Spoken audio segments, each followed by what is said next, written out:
BJP में बहुत से लोग ऐसे निकल करके सामने आते हैं जो कुछ समय के लिए आते हैं तो ऐसी हवा बनाई जाती कि पता नहीं ये कौन आ रहे हैं, पता नहीं किस तरीके से राजनीति को बदल देंगे। मोदी का मास्टर स्ट्रोक है, ये है वो है, लेकिन कैसे फिर उस मास्टर स्ट्रोक की हवा निकल जाती है ये भी हम देखते हैं। ऐसे ही कंगना रनौत की जब एंट्री हुई थी राजनीति के अंदर तो बहुत सारी बातें कही गई। यह कहा गया कि कंगना रनौत वो बीजेपी का सीएम फेस बन सकती हैं, हिमाचल की बेटी के नाम से उनको लेकर के इमेज बनाई गई। लेकिन अब कंगना रनौत ने एक इंटरव्यू में जो बातें कही है, अगर बीजेपी के लोग या प्रधानमंत्री नरेंद्र मोदी की टीम या खुद नरेंद्र मोदी साहब अगर वो सुनेंगे तो उनको समझ में आएगा कि कंगना को टिकट देकर के वाकई कहीं ऐसा तो नहीं है कि बहुत बड़ी गलती कर दी है। कंगना रनौत उन्होंने ऐसी ऐसी बातें कह दी हैं जो राजनीति में सीधे तौर पर शायद किसी को नहीं कहनी चाहिए। लेकिन खैर, कंगना रनौत वो एक ऐसी दो धारी तलवार हैं जिनको आप इधर से छुएंगे तो भी नुकसान होगा, उधर से छुएंगे तो भी नुकसान होगा।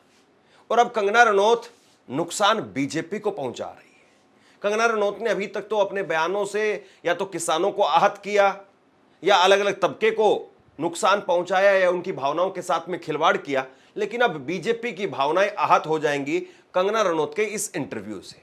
ऐसा मैं क्यों कह रहा हूं? आप अगर इस खबर को आखिरी तक देखेंगे, कंगना रनौत को जरा ठीक से समझेंगे, हालांकि वैसे समझने वाली इसमें बात कुछ है नहीं, क्योंकि कंगना रनौत और ऐसे जितने भी लोग हैं जो जमीन से जुड़े हुए नेता नहीं हैं, जो पैरासूट से आते हैं, वो गायब भी हो जाते हैं।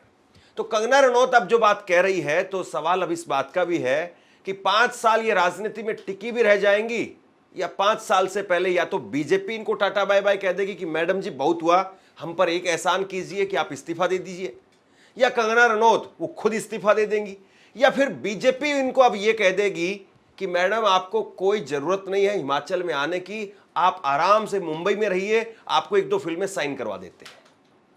ऐसा क्या हो गया है जरा सुनिए। बॉलीवुड से राजनीति में कदम रखने वाली मंडी की सांसद कंगना रनौत फिर से सुर्खियों में है। उन्होंने एक न्यूज चैनल को दिए इंटरव्यू में कहा कि उन्हें सांसद के तौर पर काम करने में मजा नहीं आ रहा है। उन्होंने यह भी कहा कि भाजपा ने टिकट देते हुए कहा था कि 60 से 70 दिन काम करना है, इसके बाद में अपना काम करती रहना। कंगना ने ईमानदार रहते हुए राजनीति में बने रहने को महंगा शौक बताया। साथ ही कहा कि अपने संसदीय क्षेत्र में जनता के बीच जाने में उनकी पूरी सैलरी खर्च हो जाती है। कंगना ने यह भी कहा कि उन्हें आशा थी कि उन्हें मंत्री बनाया जाएगा क्योंकि उनका योगदान काफी ज्यादा था। अब योगदान कौन सा, वही झांसी की रानी का योगदान था क्या, जिसमें वो नकली घोड़े पर बैठ करके रेस लगा रही थी? मैडम जी, राजनीति में बहुत से लोग हैं जो चप्पलें घिस देते हैं लेकिन उनको टिकट तक नहीं मिल पाती है, लेकिन फिर भी वो राजनीति में बने रहते हैं। और आप तो खुलेआम ये कह देती हैं कि मैं क्या सेवा करूं आपकी, आप, मेरे पास तो कोई पद नहीं है, ये नहीं है, वो नहीं है। इसे योगदान नहीं कहते हैं, माफ करना, इसे मौका प्रस्ती कहते हैं कि अगर मुझे मौका मिल गया तो ठीक है, नहीं मौका मिला तो मैं अपनी जगह पर चली जाऊंगी। राजनीति में बने रहने का या समाज सेवा में बने रहने का मतलब यह है कि आपके पास पद हो ना हो, लेकिन आप जो भी होगा, जैसे भी होगा, तन से, मन से, धन से आप लोगों के साथ में खड़े रहेंगे, लोगों के लिए उपलब्ध होंगे। लेकिन आप तो कह रही हैं कि मेरी तो सैलरी खर्च हो जाती है।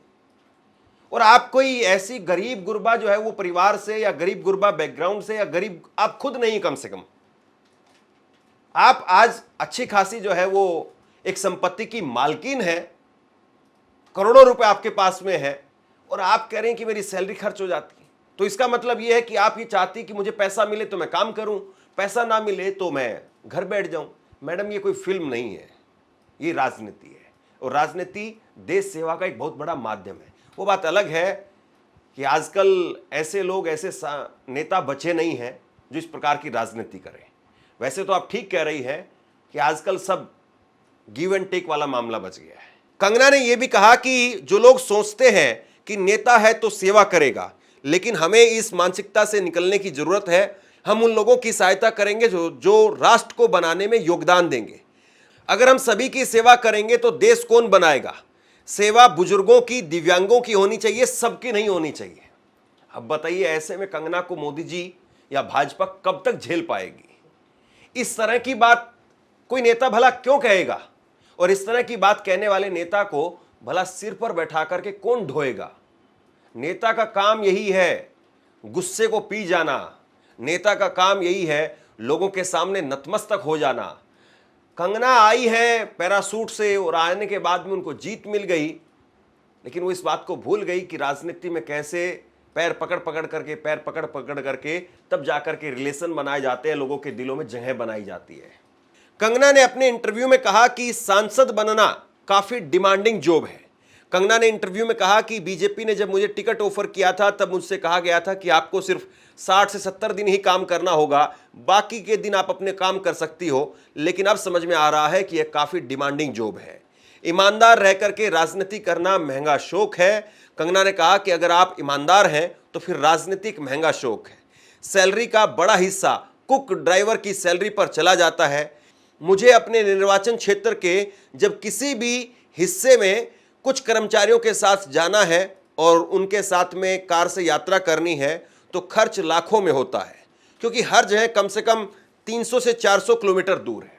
अब मैडम कह रही कि भैया जब मुझे टिकट दिया तो कहा था बस 50-60 दिन के लिए आना है, बाकी टाइम पर अपना काम करती रहना, बाकी टाइम पर मुंबई में रहना।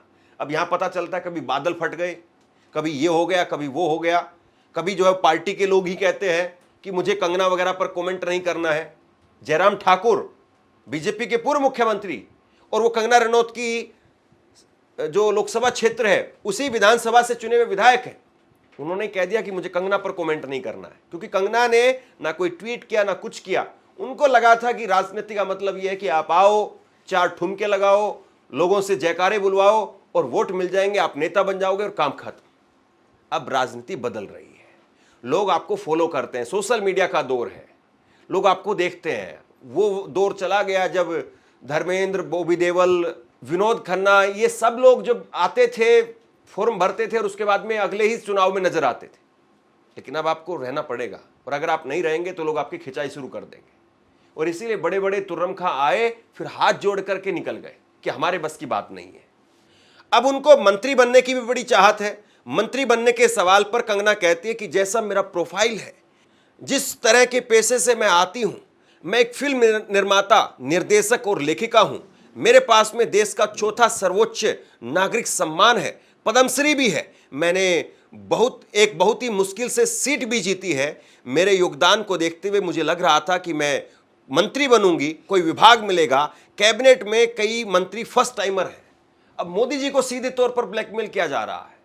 मोदी जी को बताया जा रहा है कि मेरे पास ये है, मेरे पास वो है, मेरे पास में ये पद है, फला पद है, या मेरे पास में वो सम्मान है। ये सम्मान किसके दिए हुए हैं? सोचिए जरा इस बात। और रही बात सम्मान की और इन सब चीजों की, तो क्या आप इनके बदले में ये उम्मीद कर रहे हैं कि ठीक है मुझे 4 सम्मान मिल गए तो उसके बाद में मुझे ये मिलना चाहिए? इसका मतलब आप सम्मान का ही अपमान कर रहे हैं। जो सम्मान मिला वो आपको तब की उस कोई खास काबिलियत की वजह से मिला। वो ये सम्मान इसलिए नहीं मिलता कि आपको 4 सम्मान इसलिए दिए जा रहे हैं कि 4 सम्मान आप इकट्ठा कर लो, फिर उसके बाद में एक नया सामान लेकर के आ जाना। सम्मान सामान लाने का जरिया नहीं है, सम्मान सम्मान के साथ में जिंदगी जीने का जरिया है।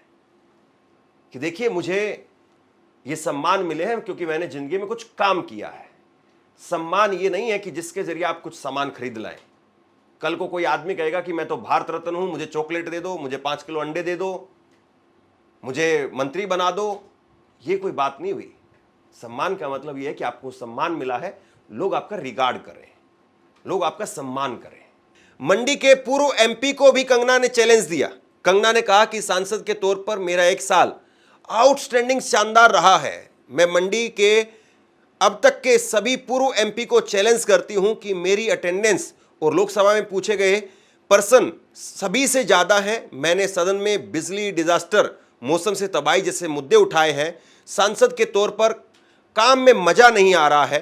कंगना ने कहा कि मुझे सांसद के तौर पर अपने काम में मजा नहीं आ रहा है क्योंकि लोग मेरे पास में पंचायत स्तर की समस्याओं को लेकर के आ रहे हैं।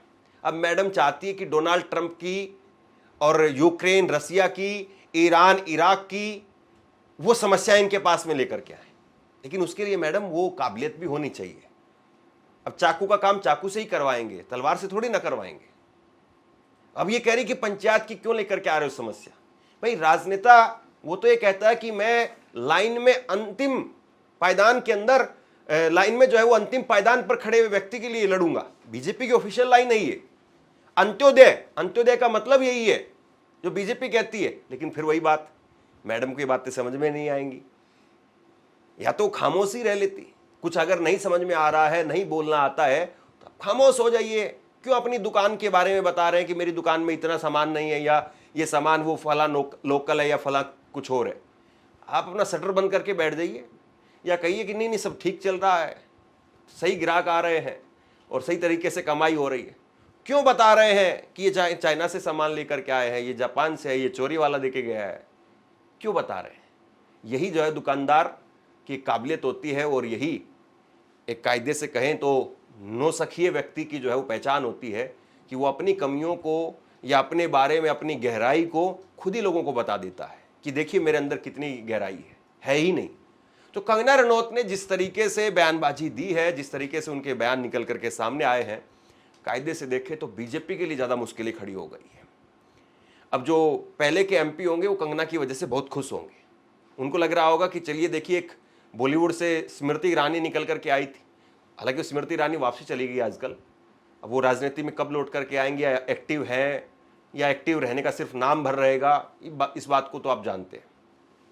लेकिन स्मृति ईरानी ने कम से कम ये दिखाया कि वो 2008-9 में राजनीति में आती है, फिर उसके बाद लगी रहती है, फिर राहुल गांधी से हारती है, फिर भी मंत्री मोदी जी उनको बना देते हैं, फिर लगी रहती है, फिर उसके बाद में वो राहुल गांधी को एक वक्त में हरा देती है। अब सवाल ये भी है कि क्या कंगना रनौत को इस बात की टीस है कि स्मृति ईरानी जो कि ये टीवी से आई थी, मैं तो फिल्मों की, मैं तो बड़े पर्दे की हीरोइन हूं, वो तो छोटे पर्दे की हीरोइन थी, मेरा तो जलवा है, और मेरा तो यूथ में जवानों के बीच में एक अपील है मेरी, मैं यूथ आइकॉन हूं। तो कंगना रनौत को क्या इसी बात की टीस है कि स्मृति ईरानी को जो कुछ मिला मुझे नहीं मिला? उनको हार के बावजूद मंत्री बना दिया गया, हार के बावजूद एचआरडी मिनिस्ट्री उनको मिल गई। तो कंगना की क्या टीस यही है? बहुत कुछ तो ऐसा है जिसको पढ़ा जाना चाहिए। कई बार कहा जाता है बिटवीन द लाइन पढ़ेंगे तो आपको ज्यादा समझ में आएगा। बिटवीन द लाइन चीजें बेहतर तरीके से दिखाई देती है कि कैसे सारा मामला जो है वो चल रहा है और इसका आगे क्या असर होगा। तो कंगना रनौत बोलती हुई नजर आ रही हैं, और बोलने से ज्यादा वो इस वक्त में बीजेपी को ही घाव देती हुई नजर आ रही है। अब सवाल इस बात का है कि बीजेपी इन घावों को कब तक बर्दाश्त कर पाएगी। आप क्या सोचते हैं? नीचे कमेंट बॉक्स में लिख करके जरूर बताइए। इस खबर को शेयर कीजिए। धन्यवाद।